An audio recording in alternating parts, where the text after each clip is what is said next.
नमस्कार। Online classes में एक बार फिर आपका स्वागत है। अब तक की क्लास में हमने हिंदी गद्य विधाओं में कहानी, कविता, रेखाचित्र, संस्मरण, एकांकी, आलोचना, इन सब का विस्तृत अध्ययन किया। उसके बाद हमने हिंदी नाटक का जो विकास और प्रवृत्तियां हैं, उनमें हिंदी नाटक का जो विकास के चरण हैं, वो प्रसाद युग तक के जो नाटक हैं उनके बारे में अध्ययन किया था। तो आज की क्लास में हम प्रसादोत्तर जो नाट्य साहित्य है और जो साठोत्तरी हिंदी नाटक है उनका थोड़ा एक बार फिर परिचय देखते हुए नाटक शिल्प और नाटक के जो प्रमुख तत्व हैं उनके बारे में अध्ययन करेंगे। क्योंकि इससे पहले की क्लास में हमने हिंदी नाटक के विकास के जो चरण हैं उसमें भारतेंदु युग, प्रसाद युग और प्रसादोत्तर नाट्य साहित्य और साठोत्तरी हिंदी नाटक के बारे में अध्ययन किया था।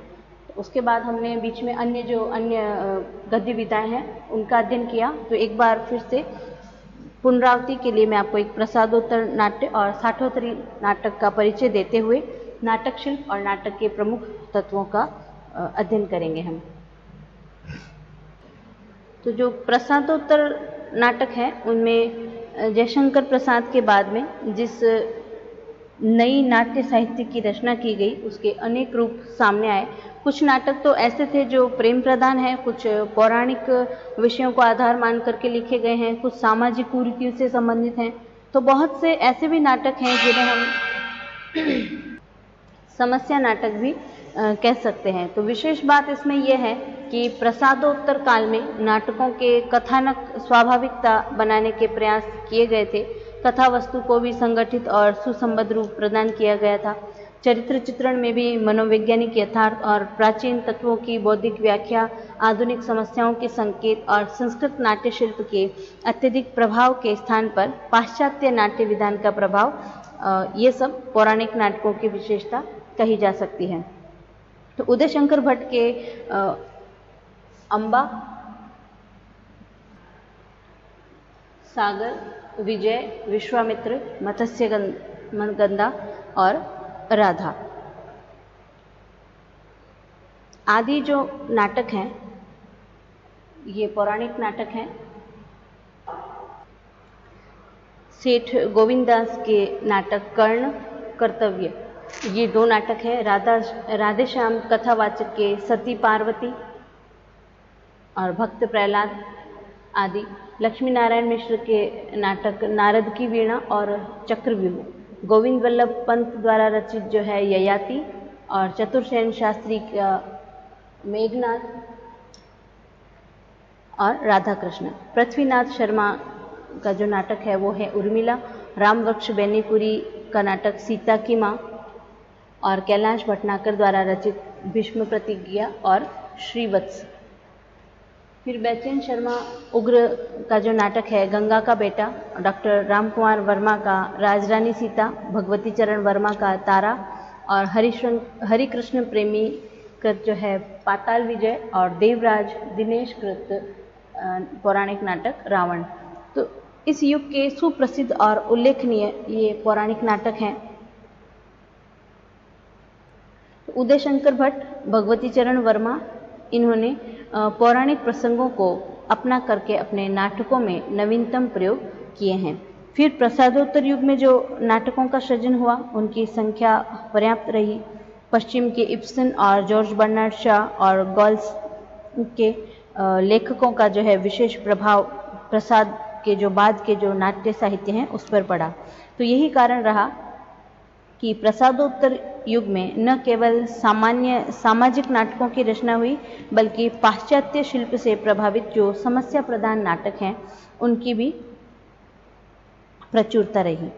तो प्रसादोत्तर कालीन जो सामाजिक नाटककार हैं उनमें हैं गोविंद वल्लभ पंत, जिनका जो नाटक है अंगूर की बेटी और सिंदूर की बिंदी, और सुदर्शन का भाग्य चक्र, गोविंददास का सिद्धांत स्वातंत्र्य, दलित कुसुम, पतित कुसुम, पाकिस्तान, सेवापथ, विकास, गरीबी और अमीरी, बड़ा पापी कौन, ये सब। फिर वृंदावन लाल वर्मा का नाटक धीरे धीरे और बास की फास। और हरिकृष्ण प्रेमी का बंधन और छाया। चंद्रशेखर पांडे का जो नाटक है वो है जीत में हार, और उपेंद्र नाथ अश्क का स्वर्ग की झलक, बेचन शर्मा का आवारा, ये सब उल्लेखनीय हैं, जिनमें आदर्शवादी ढंग से समाज की बुराइयों को और समाज की जो समस्याएं हैं उनको रेखांकित किया गया है। तो प्रसादोत्तर युग के जो समस्या प्रधान नाटककार हैं उनमें हैं लक्ष्मी नारायण मिश्र, पृथ्वीनाथ शर्मा, भुवनेश्वर, उपेंद्र नाथ अश्क, सेठ गोविंददास, इनके नाम प्रमुख हैं।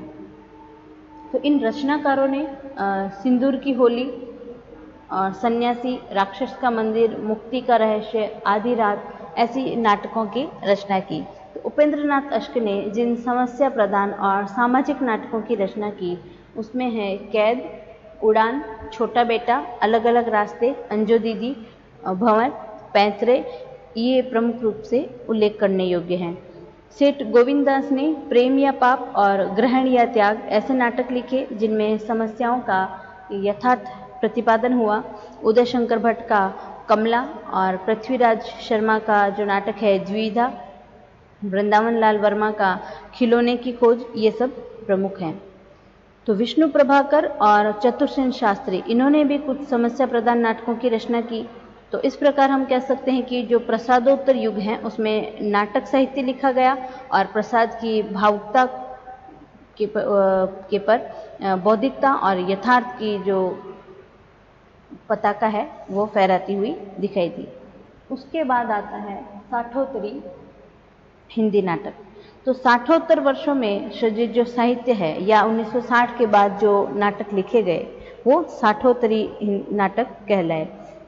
तो इसमें अन्य जो साहित्य है उसमें है कविता, कहानी, उपन्यास, इनके क्षेत्र में भी नवीनता और परिवेश का जो है वास्तविक चित्रण किया गया है। तो वैसे ही नाट्य साहित्य जो है उसमें भी वास्तविकता जो है सूक्ष्म से सूक्ष्म स्थितियों का प्रस्तुतिकरण उसमें दिखाई देता है। तो व्यक्ति मन पर जो एक बोझ है या जो दबाव है वो बौद्धिकता के विकास के परिणाम स्वरूप मानवीय संबंधों में जो एक अर्थशून्यता या विसंगतियां जो आई हुई है उनको अभिव्यक्ति देने में वो सफल हुई है। तो साठोत्तर जो वर्ष है या 1960 है उसके बाद में जो नाट्य साहित्य लिखा गया उसमें कुछ प्रमुख रूप से उल्लेख करने के बिंदु थे। जैसे इन वर्षों में जो नाटक रचे गए थे उनकी क्या विशेषता थी कि वो मानवीय संबंधों का जो कटु यथार्थ है उसको व्यक्त करता है और उसको व्यक्त करता हुआ जीवन के एकांकी, रिक्तता बोध, अस्तित्वहीनता, इनकी स्थिति और मानवीय संबंधों की जड़ता को अभिव्यक्ति देने में वो सफल हुआ है। और दूसरी उल्लेख करने बात यह है कि इस युग का जो नाट्य साहित्य है वो आधुनिक बोध की भूमिका पर लिखा गया है। तो जिसकी अभिव्यक्ति के लिए कुछ नाटककारों ने पौराणिक प्रसंगों को आधार बना करके उनकी आधुनिक व्याख्या की है और कुछ नाटककारों ने आधुनिक परिवेश से संपर्क होते हुए परिवेश के दबाव और उसके बोझ के अनुभव करते हुए व्यक्ति के अकेलेपन और उसकी जो खिन्न मानसिकता है या जो उसकी निरंतर पीड़ा बढ़ रही है उसको अभिव्यक्ति उन्होंने दी है। किसमें? जो 1960 के बाद जो नाटक लिखे गए उसमें। तो साठोत्तर नाट्य साहित्य की एक विशेषता ये भी है कि स्त्री और पुरुषों के जो संबंध हैं या उनसे जो स्त्री पुरुष के संबंधों में जड़ता आई है या विषमता है उसको वास्तविकता के धरातल पर ला करके उन्होंने उसका आधुनिक शिल्प प्रस्तुत किया है।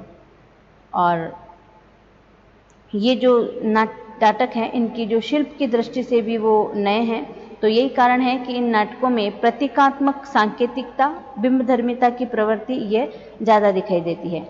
तो इन नाटकों को रंगमंच की दृष्टि से भी लिखा गया है और समसामयिक जो हिंदी नाटक हैं वो हिंदी रंगमंच को एक समृद्धि प्रदान करते हुए आगे बढ़ते रहे हैं। उसके बाद साठोत्तर नाटक में प्रयोगशीलता जैसी एक विशेषता भी देखी गई। हिंदी का नया नाटक और उसका नया रंगमंच विभिन्न रंग प्रयोगों के उदाहरण हैं। तो इनके बारे में इन नाटकों के बारे में डॉक्टर लक्ष्मी नारायण लाल ने भी एक लिखा है कि ये नाटक किसी एक परंपरा का नहीं है, न ये किसी बासी समाप्त रंग पद्धति का हैंगओवर ही है। तो हिंदी का नया नाटक अपने सही अर्थों में प्रयोगशील है, जिनसे नाटककार तथा रंगकर्मी को एक विशाल और अपूर्व कर्म क्षेत्र प्रदान किया गया है। तो इस रंग का उल्लास तथा नवजीवन के पीछे व्यावहारिक रंगमंच का सामर्थ्य है, केवल बौद्धिकता का नहीं। एक सामर्थ्य अपने रंग अन्वेषण और रंगमंच की प्रतिष्ठा में हिंदी और भारतीय रंगमंच की जो नवीन पद्धतियां हैं उनका निर्धारित करता है। तो हिंदी में समस्या नाटक का जब आविर्भाव हुआ वो पाश्चात्य साहित्य के प्रभाव से ही हुआ। पाश्चात्य साहित्य में भावुकता और आदर्श के साथ प्रेम की भी प्रतिक्रिया हुई और साहित्य ने उसके स्थान पर एक यथार्थ और अकृत्रिमता से अपना संबंध स्थापित किया।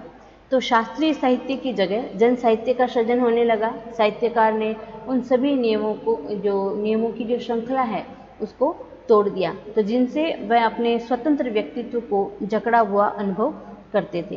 तो शास्त्रीयता की इस प्रतिक्रिया के साथ ही समस्या नाटकों का भी जो प्रारंभ हुआ। इन नाटककारों का जो मूल उद्देश्य था वो क्या था कि तत्कालीन जो समस्याएं हैं उनसे पाठकों को या जनता को परिचित कराना और साथ ही उनका समाधान भी खोजना। तो समस्या नाटकों में शास्त्रीयता का तिरस्कार किया गया है। तो इन नाटकों में नांदी, प्ररोचना, प्रस्तावना, भरतवाक्य, सूत्रधार, नट और नटी, इन सभी का इन्होंने बहिष्कार किया। तो नाटककार केवल नाटक की समस्या को पाठकों के सामने रखने के लिए आतुर रहता था। तो इसके लिए शुरुआत में एक परिस्थिति का निर्माण किया गया और फिर उसकी व्याख्या की जाती थी और अंत में जो वस्तु स्थिति है उसमें अंतर्निहित किसी भी व्यक्ति विशेष का या सामाजिक समस्या को उसमें प्रस्तुत किया जाता था। तो ये तो था नाट्य शिल्प या नाटक का जो शिल्प था, मतलब कि नाटक कैसे बनता था, क्या क्या बातें उसमें होती थी, किन बातों को आधार मान करके नाटक की रचना की जाती थी। तो ये जो समस्या है वो विभिन्न चरित्रों के माध्यम से अभिव्यक्त की जाती थी। जैसे स्वाभाविकता का आग्रह इन कृतियों की प्रमुख विशेषता कही जा सकती है। इसी कारण से इनमें अस्वाभाविक रूढ़ियाँ जैसे स्थगन कथन, एकांत भाषण, मंगलाचरण और भरतवाक्य, इन सब का पूर्ण रूप से बहिष्कार किया जाता था। और इसके अलावा गीत और नृत्य, इनकी भी संस्कृति भी नहीं थी। तो इनकी जो भाषा थी वो सरल और स्वाभाविक थी और इनकी जो शैली है वो मनोविश्लेषणात्मक और व्यंग्यात्मक होती थी। तो इसमें दृश्य वर्णनों और नाटकीय निर्देशों को सूक्ष्म और विस्तृत विवेचना मिलती है। तो समस्या नाटकों में संयोग से घटित होने वाली घटनाओं को कोई स्थान नहीं दिया जाता। उसके बाद जो समस्या नाटक है उनकी परिभाषा देते हुए हम आचार्य रामचंद्र शुक्ल की जो परिभाषा है नाटक, समस्या नाटक के बारे में, वो पढ़ेंगे। जैसे इन्होंने लिखा है कि ऐसे नाटकों का उद्देश्य होता है समाज को अधिकतर जैसा है वैसा ही उसके सामने रखना और उसके भीतर की जो विषमताएं हैं उनसे उत्पन्न प्रश्नों का जीता जागता रूप खड़ा करना और संभव हो तो समस्या के स्वरूप का भी आभास कराना। तो ये तो है आचार्य रामचंद्र शुक्ल की नाटक के बारे में परिभाषा। उसके बाद हम डॉक्टर बब्बन त्रिपाठी, इन्होंने भी इस संदर्भ में अपने विचार व्यक्त करते हुए लिखा है, समस्या नाटक शब्द से ही यह आभास होता है कि कुछ ऐसे विशिष्ट नाटक जिनमें समस्याओं की प्रधानता हो या जिनके आधार समस्याएं हो, समस्या नाटक कहलाती हैं। तो ये समस्याएं क्या थी, क्या हैं, इनकी प्रधानता इन कृतियों में रहती है। और जो समस्या नाटक की विशेषताएं हैं उसके अंतर्गत हम देखेंगे कि इस प्रकार के जो नाटक हैं किसी भी कृत्रिमता के पोषक वो नहीं हैं। तो ये समाज के यथावत चित्रण या वास्तविकता के पथ प्रदर्शक कहे जाते हैं।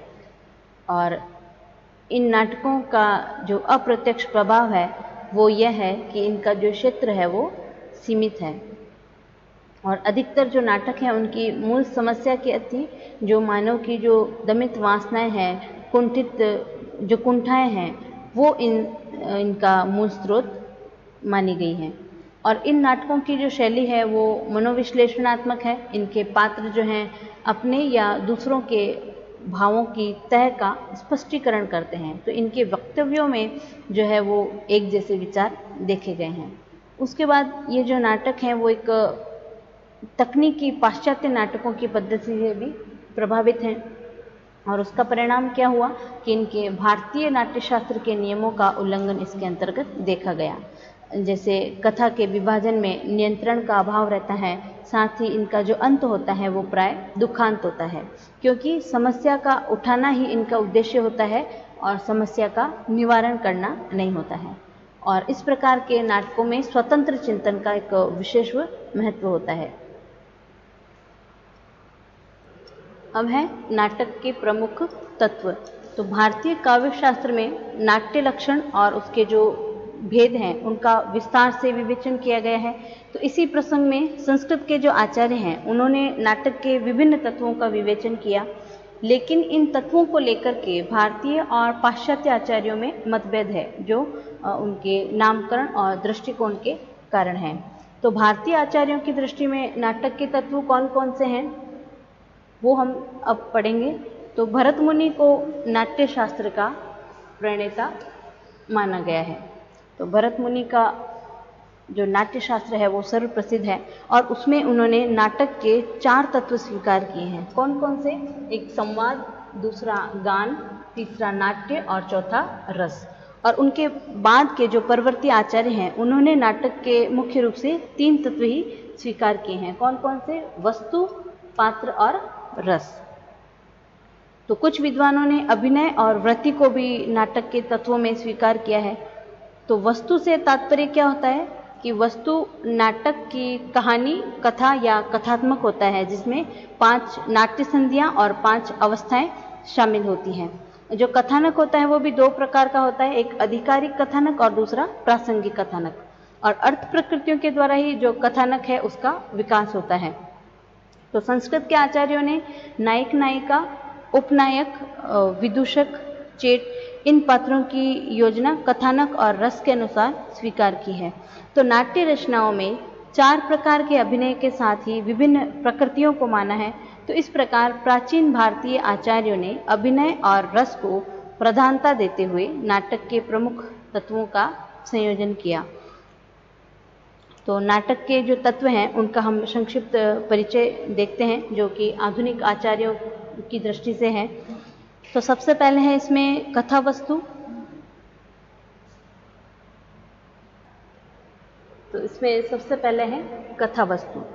तो ये तत्व जो होता है वो सबसे महत्वपूर्ण माना गया है। इसमें कथात्मक साहित्य का मूल विधायक तत्व इसको माना गया है। फिर है पात्र और चरित्र चित्रण। तो ये जो तत्व है भारतीय और पाश्चात्य दृष्टिकोण से अंतर नहीं रखता है। तो इस संदर्भ में विशेष बात यह है कि भारतीय दृष्टिकोण में रस को अधिक महत्व दिया गया है, और पाश्चात्य जो दृष्टिकोण है उसमें चरित्र चित्रण पर अधिक बल दिया गया है। उसके बाद है कथोपकथन। तो ये जो तत्व है ये भारतीय वाचिक अभिनय के समान माना गया है। पाश्चात्य आचार्यों ने कथा विकास और चरित्र चित्रण के लिए कथोपकथन पर विशेष बल दिया।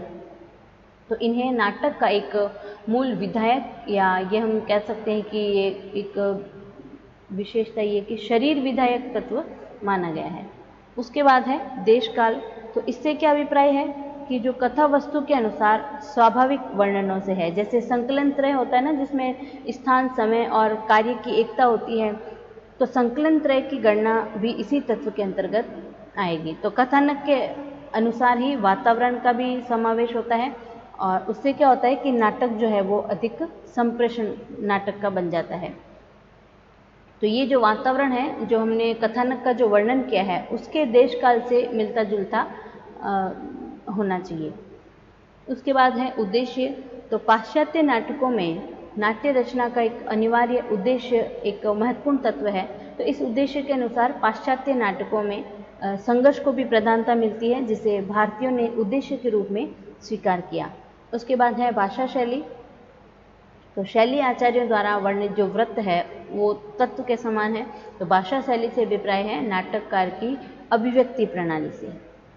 फिर एक इसमें और है कि अभिनेता, तो नाटक को रंगमंच पर अभिनीत किया जाता है जिसमें अभिनेता के गुण जो है वो अनिवार्य होते हैं। तो इसके लिए ये आवश्यक है कि नाटक के सभी तत्व सुव्यवस्थित हो और सुसंगत हो, चाहे उसमें संवाद भले छोटे हो लेकिन वो संवाद जो है वो आकर्षक होने चाहिए।